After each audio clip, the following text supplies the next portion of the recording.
Hi guys, welcome back to my YouTube channel. It's me. Yep, so today we're going to be doing a book review. Did you guess? Could you guess it? So today we're actually going to be doing a book review on a book that I never thought in a million years that I would actually like. Because I have my genre that I like, love, adore even. And this book does not fall in that category at all. Like, period. In any of those categories, fantasy, fiction, anime, or any of the other things, like, this book does not fall anywhere in those categories. And that book is called The Boys in the Boat. This book is actually a summer reading book that I had to do for school. And I finished it like 2 days ago at 3 o'clock in the morning. 3 o'clock in the morning. And, you know, for summer reading, we had to do like notes and stuff. So I have all my notes right here because that's how I do things. Do them right the first time. So these are all my notes, and this book is done. So I thought I was going to talk about it. So here I am talking about it. So this book actually takes place during the Depression of America.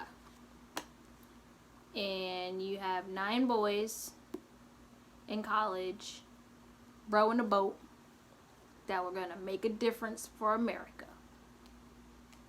I think. So I'm going to go ahead and I'm going to read you what the back of the book says. Yes.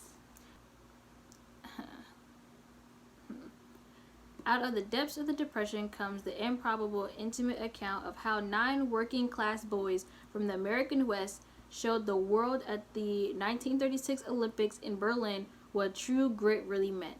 With rowers who were the sons of loggers, shipyard workers, and farmers, the University of Washington's 8-oar crew was never expected to defeat the elite teams of the East Coast and Great Britain.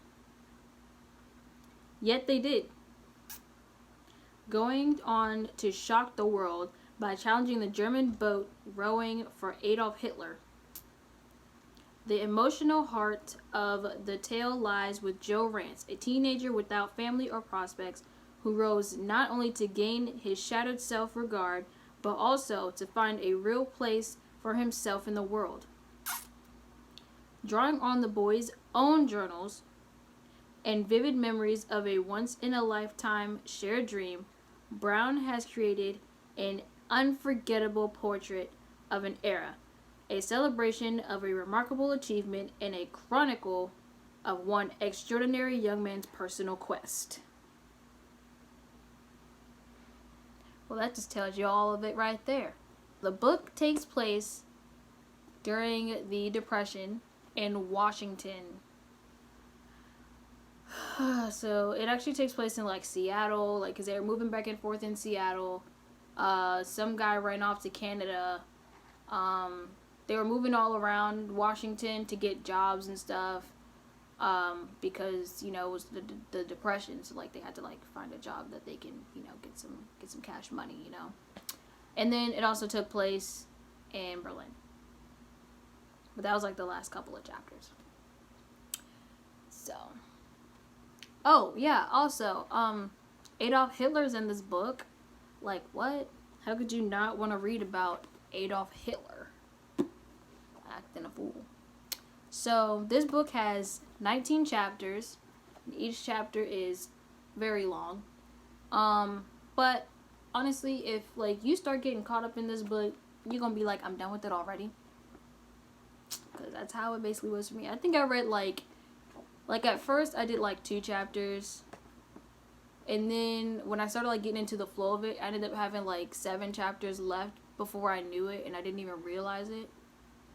And then by like 3 o'clock in the morning, I was done. And I was like, well, where's the rest of the book at? Like, what else happened? Like, what's going on? But I guess it pretty much just tells you everything that happens. So, the main character is Joe Rance, because that's who we start off with, and that's who's named on the back of the book. And that's where mostly they actually have pictures in here too. So like most of the pictures in here are of him. We have a picture of him here, him and his girlfriend, or yeah, that's his girlfriend at the time. Him and his girlfriend, Joyce, and him, Joe and Joyce. Real cute, I ship it. And then you have you have Joe and Joyce again in Seattle with that river car. It's not a thing.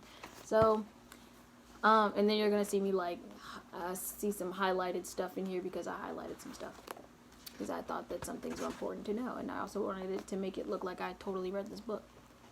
So like they have pictures like every chapter, like at the end of every chapter, which I think is pretty cool, you know, so that they're also like showing us what it looked like. And then like right after I finished reading this book, I literally like looked it up on YouTube and I like watched it on YouTube, and it was actually very interesting. And after reading this and I'm like watching the videos as well, I'm just like cheering them on, like, yeah, you guys got it. And then when they like win, I'm like flipping out of my ottoman chair. Y'all, I'm not gonna spoil it in case you guys do want to read it, but this is a good book. At least I think so. I think this is actually like a really good fictional book. Fictional?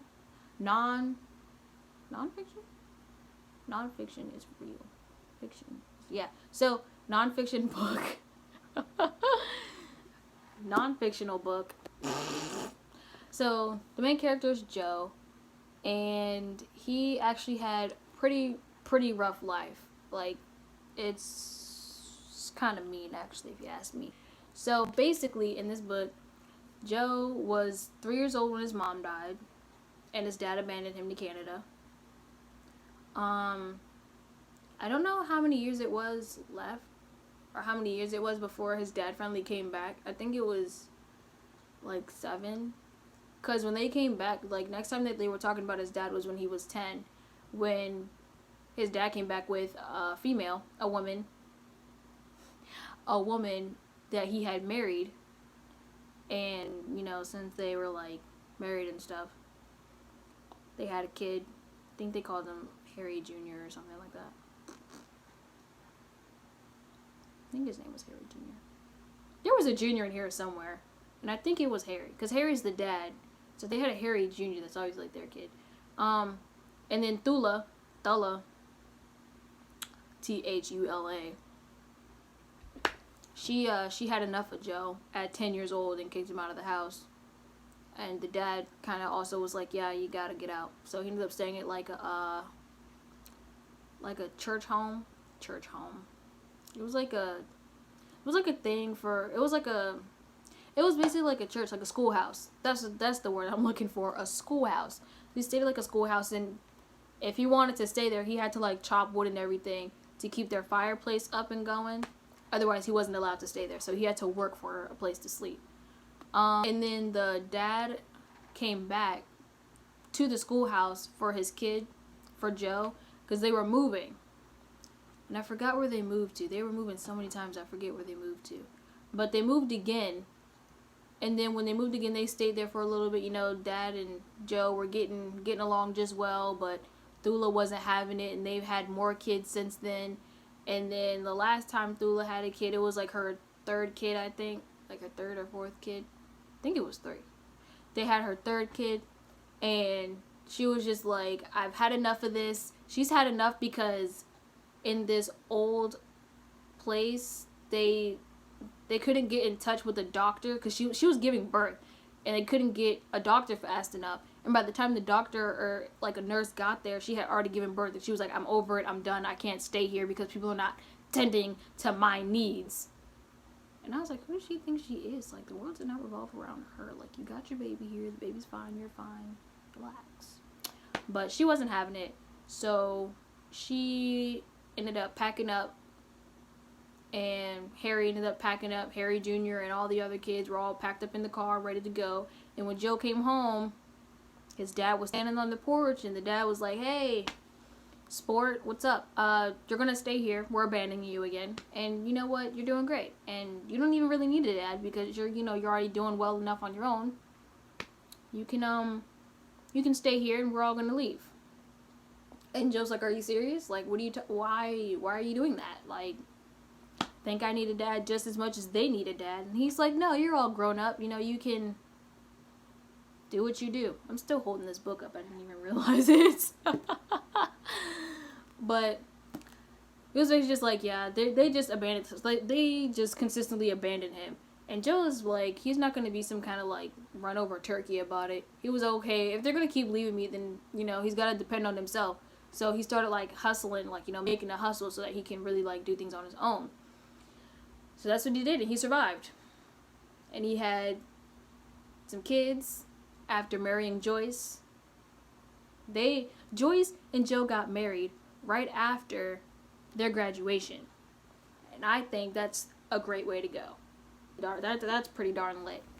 So they got married right after their graduation. They had some kids, and then they had some grandkids, and it was pretty much pretty awesome. To this day, I don't think any of them are still alive. I think all 9 of these boys are dead. Videos, they all said that they were dead. Because one of the girls in the videos that I watched on The Boys in the Boat was Joe's granddaughter. And she did something in his loving memory because he's dead. But if you're really interested in this non-fiction book, or non-fiction in general, or just this book in general, if you like to read about boys, or boats with boys, or boys in the boat, or even just a documentary, or reading about anything from the 1930s, or reading about anything with boats, or rowing, or neglect, or Adolf Hitler, this book is for you. Thank you guys for watching. I hope you guys did enjoy this video, and if you did, please give it a big thumbs up, comment, and subscribe, or don't. You know, it's cool either way, but it'd be nice if you did. Yep. So, thank you guys for watching. See you guys next time.